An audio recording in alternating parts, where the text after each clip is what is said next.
The man says, I've been late all my life. I can't ever seem to get a handle on my time. Heck with it. I'll just struggle along the best I can. That's okay. It's your life, right? You can do with it as you please. But consider what this attitude might be costing you. Here's the second approach. Step down to something easier. Again, that's okay too. A man works for a company, then decides he wants to own one. When he gets that responsibility, comes to work before everyone else, leaves after everyone else, he now says, I would rather work for someone else's company. Hey, again, it's your life. Success is not a stereotype. There isn't just one model. Know clearly what success means to you and be comfortable with the price you pay for it. You might have heard the story of the little girl who complained to her mother that her daddy never had time to play with her. She said, why doesn't my daddy play with me? He comes home from work, goes to the study and works, comes out for dinner, goes back to work again. I want to play with my daddy. So her mother explained to her, your daddy is very busy. He loves you very much, and that is why he works so hard. At his office, he has so much work to do that he has to bring the rest of it home and finish it here. That is why he can't play with you. The little girl thought for a moment, trying to solve this problem, and came up with the answer. She said, well, why don't they just put him in a slower group? Hey, not a bad idea. Don't throw away other important values in your life just going for one. I went for some things in my life and found out later I had paid too much. If I had known how much they were going to cost, I never would have paid. So that is a consideration. The next approach to time management is to work longer and harder. And we all know the dangers there, right? Unless you aren't working at all, then you probably need to work longer and harder. But for some people, if 10 hours won't do it in a day, they work 12. And if 12 won't do, they move it up to 14. Some people even take on 2 jobs.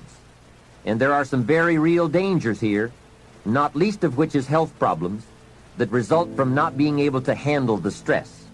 So you've got to be careful with this approach. The last approach I think is the best, and that is to get more out of you. Here is my first key point on the management of time. Either you run the day, or it runs you. That's fairly simply put, but it is so true. Everything in life is a lot like that.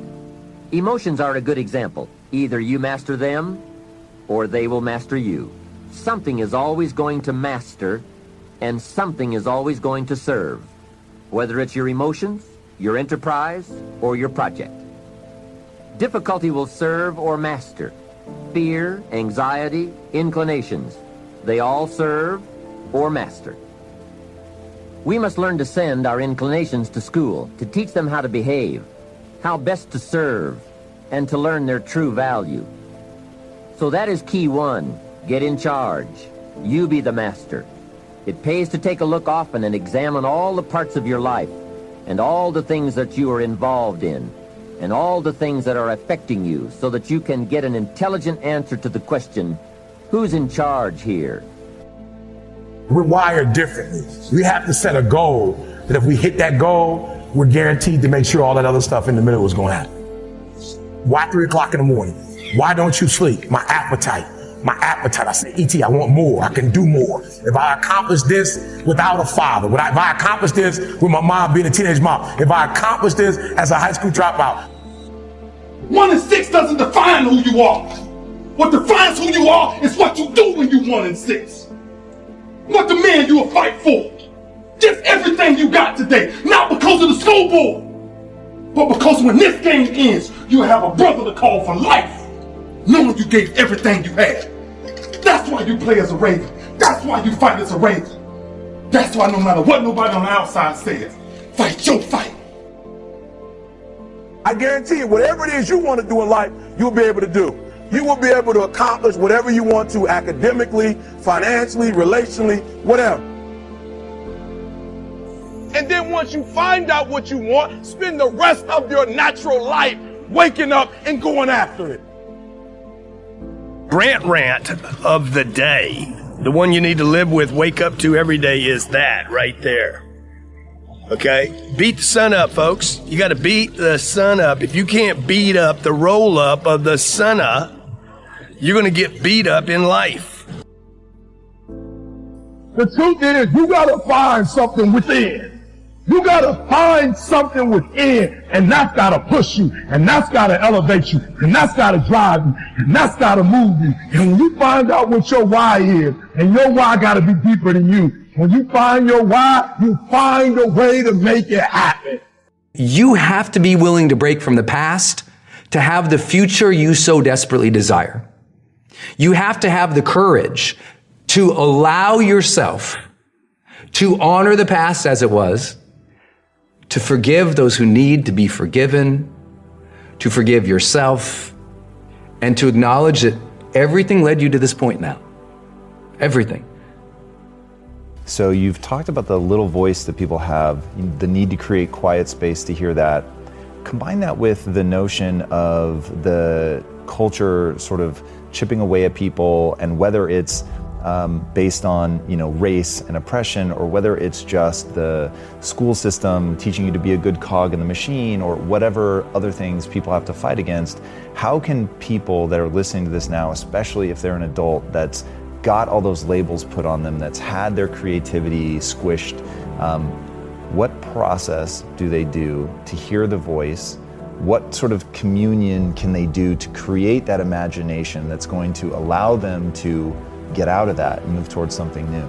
That's the reason why you designed this program, you and your team, for them to do that they have to expose themselves to something that will give them a different vision of themselves. And in addition to that, they have to put themselves in a community of what I call OQP, only quality people. A gentleman who dramatically transformed my life, I was a junior at Booker T. Washington High School in Miami, Florida, and I went in his class looking for another friend, and he said, go to the board and work this problem out for me. I said, sir, I can't do that. He said, why not? I said, I'm not one of your students. He said, do it anyhow. And the other kids started laughing, saying, he's Leslie, he's DT. And he said, what's DT? His brother is smart, but he's the dumb twin. And I said, I am, sir.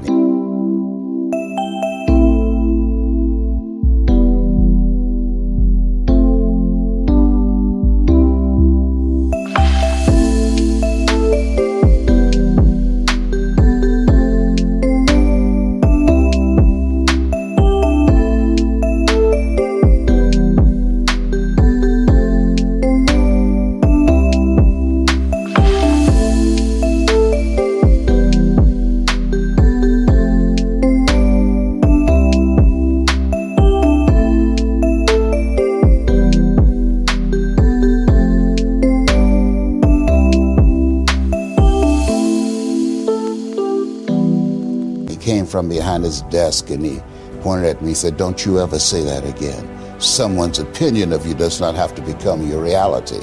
And he taught me three things. He said, if you want to become successful in life, young man, he said, number one, you got to change your mindset.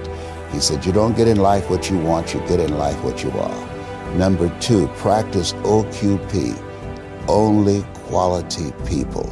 You earn within $2,000 to $3,000 of your closest friends.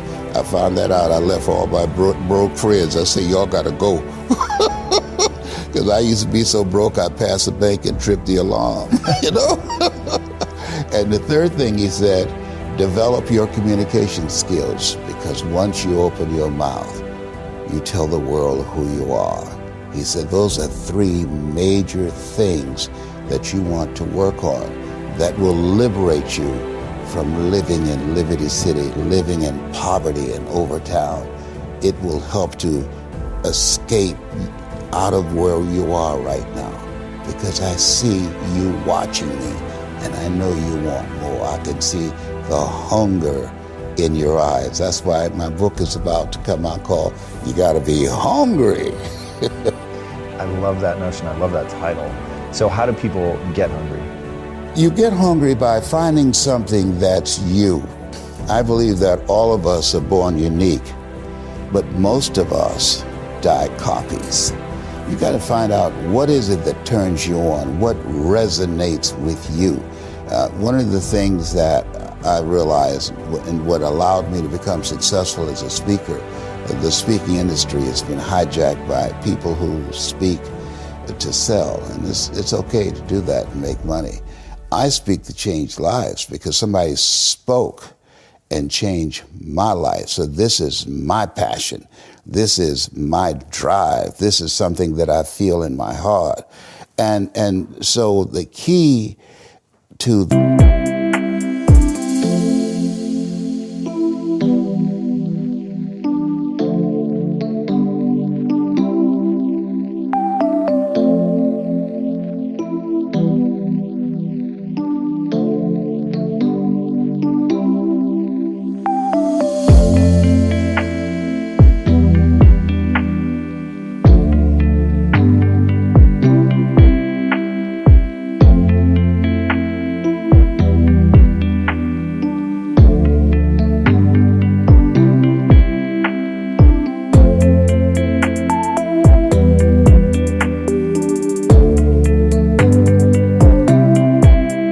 that hunger-driven life is a heart-centered life.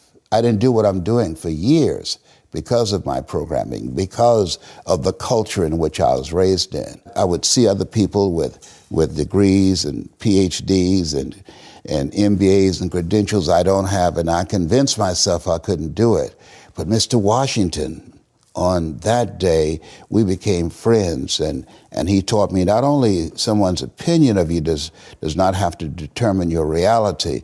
He said that you have to work on yourself and you have to have an unstoppable attitude, and no excuse is acceptable, and you got to make it a priority, a non-negotiable in your life, and hold a constant vision of what it is you want to achieve. See it accomplished and go all out. Find a way to win.